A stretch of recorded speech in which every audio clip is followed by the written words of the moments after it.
What's up, Falcon fans and non-Falcon fans? On today's episode of reviewing the Atlanta Falcons offensive depth chart, part 1. And we're going to talk about the quarterback mostly specifically. So if you guys like this type of content, let me know by hitting that like button, subscribe to your boy. It helps out the channel tremendously, and thank you guys so much. So let's just dive into the video. If we take a closer look on the screen, we can clearly see that the quarterback position is filled with Desmond Ritter's face, because Arthur Smith stated last week when he was asked about the Lamar Jackson situation that Desmond Ritter is their guy going forward in the 2023 Grand Campaign.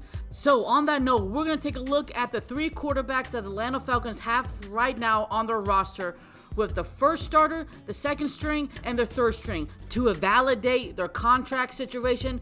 Also, what they done last year to compare and contrast what we can expect from them moving forward and all that cool palava. So on that note, let's just break it down. Here's the intro to introducing our 3 Atlanta Falcons quarterbacks for 2023. It is Desmond Ritter, it's the first string, then Tyler Heinecke, second string, and then Logan Woodside, third string. So now let's break down each individual right now. Desmond Ritter is a very interesting quarterback to dissect and to talk about, because he didn't come in, starting from day one from last year. Remember, he was drafted last year in the 3rd round with the 74th pick overall in the 2022 draft. We all know why that Desmond Ritter didn't have a fighting chance to compete starting for the Falcons last year, because we had Marcus Mariota coming into the building because he was let go by the Raiders, and then he got signed because Arthur Smith and him, and with his connections back a long time ago in Tennessee. And so, we all know that.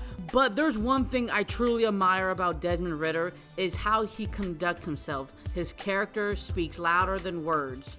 Like they say, the pen is mightier than the sword and all that cool palava. Well, he shows that, sometimes you're not guaranteed a starting position. You have to earn it, and that's what he did. He waited until he finally got his opportunity, and I think he shined, against the New Orleans Saints, the Baltimore Ravens, the Arizona Cardinals, and the Tampa Bay Buccaneers. And here's the total eclipse of what he accomplished in those 4 games right here, where you see it on the screen. And I thought, yes, a lot of people are debating, well, is that enough for you to start for next year? Well, that's not really fair for him, and not fair for us to judge him on those 4 games. He can't control on how many games he plays. He can only control who he has to face in those games, and I thought he handled himself well enough. Now remember, against the New Orleans Saints, yes, stat-wise, it doesn't bolster how well he played. Now, in total, he only had 97 yards, 0 touchdowns, 0 interceptions, and he was sacked 4 times and only rushed for 6 attempts, gaining of 38, and then the longest run was 18 at the very end of the buzzer beater, as they would say in the basketball terms, I guess. But Ritter gave them a chance to win in Louisiana at that moment on a 4th down, where you're going to ask a rookie to make the most incredible decision and most exhausting, heart-pounding, play. And then when he actually connected to Drake London, I thought it was going to be a clear-cut victory for the Atlanta Falcons, but unfortunately, Drake London fumbles the ball away, and that's how we lost the game. Now, against the Baltimore Ravens, yes, the first half he didn't look very well, and he looked pretty bad, but like I always stated, and like a lot of people always say, it's not how you start the game, it's how you finish the game. And of course, we didn't win the game. It was 17-9 at the very end, but still, I thought, he came back and tried to put everything on his shoulders to try to win the game. In total, he had over 218 yards. He was sacked 2 times. He didn't score a touchdown. He didn't get an interception. And so on that note, you're thinking, is he going to improve? Well, I think he did, especially against the Arizona Cardinals, where, yeah, it was a tough battle. I don't care if they were good or not. A win is a win in my book. It doesn't matter how you win. It's just as long as you get that win by either a blowout or a close game, it counts in my book. And at the final drive, where he needed to get a touchdown to win us the game, he marched down the field with composure, with accuracy, with the knowledge what he needed to do, and that proved to me that I think he can handle it. Now against the Tampa Bay Buccaneers, he's going to face a little bit more of a tougher defense, sacks. I thought he handled himself gracefully. I thought, getting those 2 touchdowns, only getting 2 sacks, and getting over 224 passing yards was a career year for him, by the way, in all statistics. Besides the running game, of course. He did himself justice. And I understand people will probably say, well, he had to go against second strings and third strings. Well, first of all, that's not really true. He went against the first string guys. The only reason why he had to go against second and third strings because the Tampa Bay Buccaneers were going into the playoffs. So when the Tampa Bay Buccaneers realizing they were losing the game, they decided to pull everybody out just in case nobody gets injured from their side of the ball. That's pretty obvious because, like I stated earlier, they're going to the playoffs, so they want everybody to be fresh and healthy so they can have at least a chance to go on to a Super Bowl run.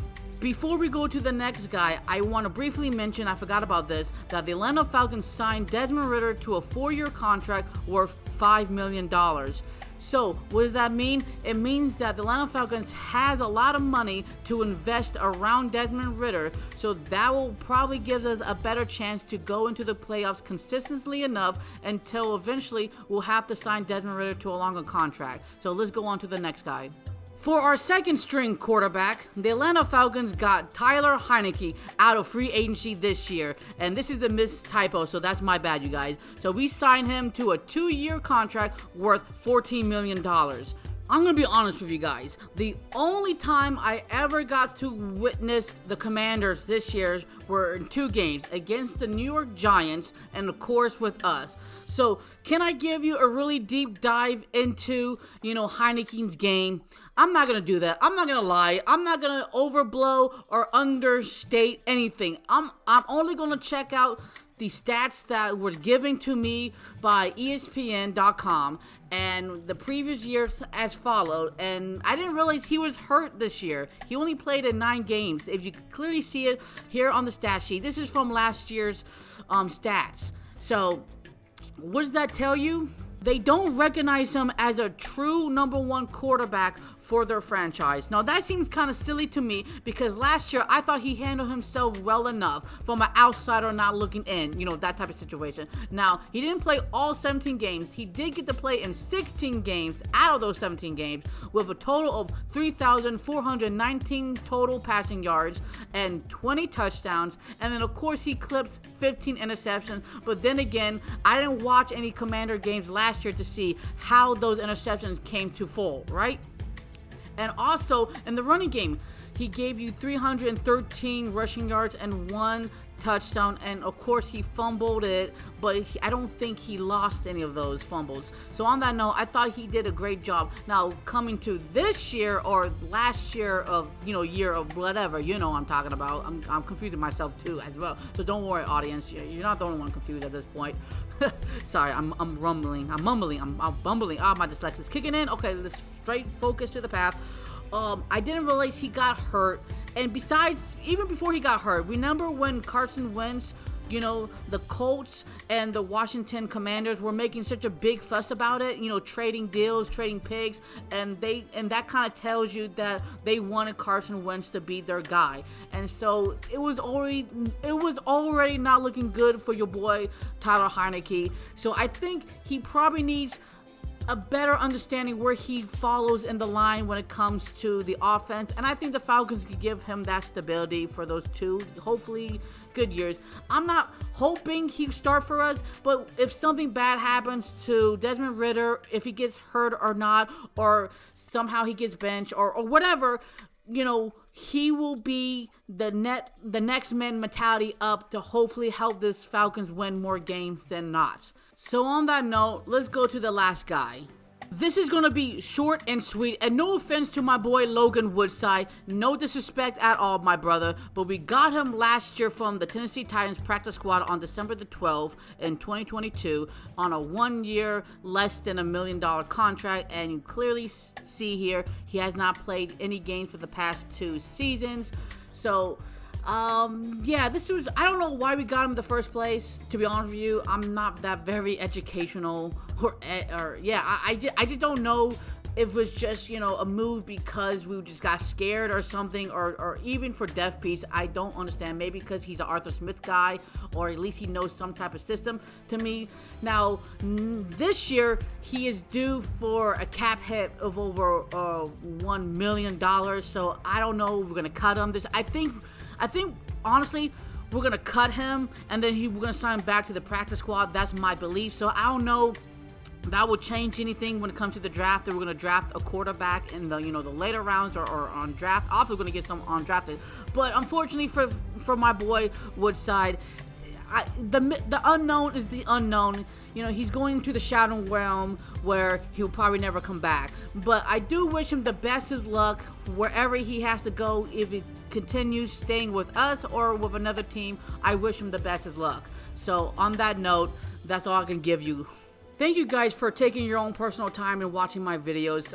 This is something very new I've never done before, and I want to try to do something different every time I put it on the mic, and my dog just barked. Okay, so on that note, please let me know if you guys like this type of content or not. So on that note, what do Falcons do? Rise up. Until the next episode, show love and peace to the world, and peace.